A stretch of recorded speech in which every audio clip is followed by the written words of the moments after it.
the title of this is She Had a Zit on One of Her Ass Cheeks. Pat Ryan and I used to work at night down at the Hemingway house in Key West, and when we would come back it was usually pretty late, heading up the Keys, and right before the Y in Key West on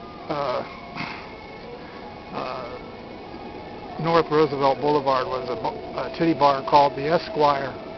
and I said, "Hey Pat, let's go in there," and he was like, "I don't know," and I said, "Come on, man." I'd been in there like 10 years earlier or something, and it was pretty upscale. So we go in there, and it wasn't so upscale anymore.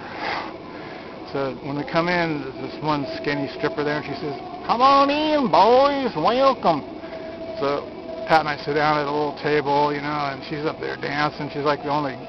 dancer in the place, right? And she had like this big zit on her one butt cheek, I remember, and there was a little fat Cuban man who was smoking a cigar about 3/4 of the way all smoked down, and he gets up heading for the door, and he walks up to her across the floor, and she's up on the stage, and he pulls out a little elastic band on her panties and looks down in there like that and goes, and he takes a dollar bill and he wads it up into a ball and he threw it down on the floor, and she scurried like a little mouse off of the stage, and grabbed the $1 bill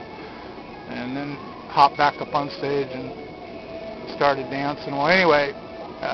then we would stop at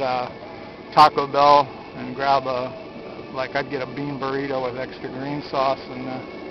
that was just a funny little memory about Pat. He was a real piece of work, and that was a pretty groovy job for a while there, working at the Hemingway house.